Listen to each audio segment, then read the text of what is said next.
안녕하세요. 롤로맘입니다. EDD 업데이트 해드릴게요. 2021년도 케어스 액트가 통과되면서 연방정부에서 실업수당을 연장을 해줬죠. 그래서 9월 4일 날 대부분의 수당이 종료가 됩니다. 패드헤드는 최장 9월 12일 엔딩 위크까지 지급받을 수 있지만 조건이 있습니다. 이 조건이 어떻게 되는지 자세히 설명드릴게요. 대부분의 연방정부 지원 수당은 9월 4일 엔딩 위크로 종료가 됩니다. 하지만 패드헤드 프로그램으로 받고 계시는 분들은 9월 11일까지 지급받을 수 있는데 이에 대한 조건이 붙어요. 이건 뒤에서 제가 표로 간단하게 설명드릴 거예요. 2020년 3월부터 지금까지 아메리칸 리스큐 플랜에 의해서 계속 연장해서 수당을 받으셨는데 이제 곧 종료를 앞두고 있죠. 실업이 되셔서 어려운 분들을 위해서 칼프레시 예전에 푸드 스탬프를 말하는 거죠. 텔레비나 유틸리티에 어려움이 있는 분들을 지원해주는 프로그램이 열렸었죠. 근데 현실적으로는 이게 잘 진행이 되고 있지는 않습니다. 그래서 앞으로 조금 더 빨리 진행될 수 있을 거를 기대해 보고요. 아이들이 있는 분들은 현금 지원 프로그램도 신청해 보실 수 있고 건강보험료도 한 달에 1불 정도를 아주 저렴하게 납부하면서 혜택을 받을 수 있는 커버드 캘리포니아 프로그램도 있고요. 캘리포니아는 골든 스테이트 스티뮬러스 600불 그로스 인컴 7만 5천 이하 가정한테 지원을 해주는데 지금부터 600불씩 받고 계셔요. 그래서 여러분들이 우편물 오면은 혹시 스팸 메일인 줄 알고 없애버릴 수가 있는데 우편물 오는 거를 잘 확인을 한번 해보세요. 칼프렛이 자격이 되는 분들은 신청하셔서 어려울 때 좀 도움을 받으시는 것도 좋을 것 같습니다.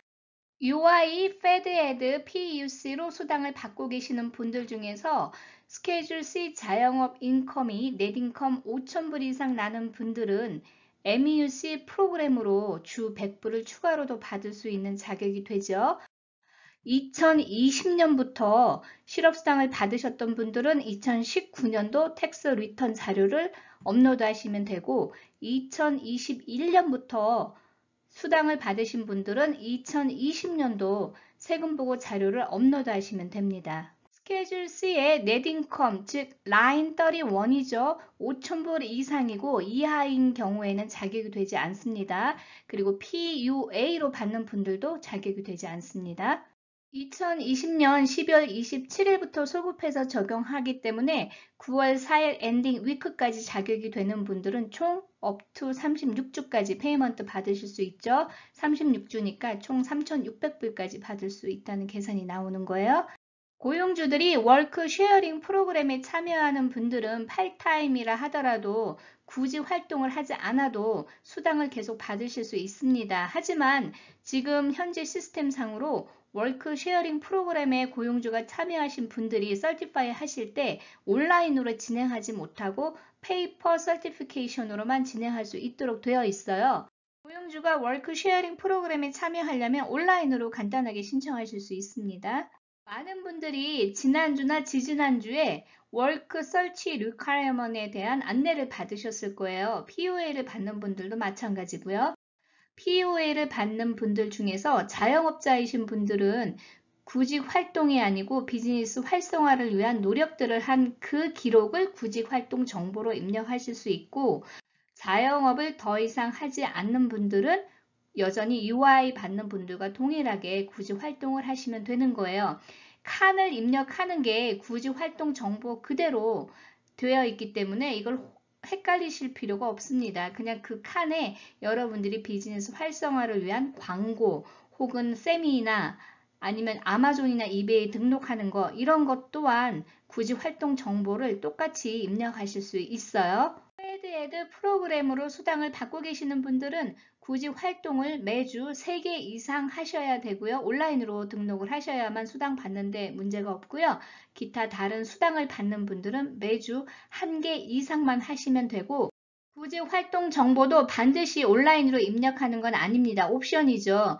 NO 누른 다음에 여러분들이 차후에 별도로 보관을 하겠다 하는 경우가 있고 YES라고 해서 온라인으로 등록하는 경우가 있어요.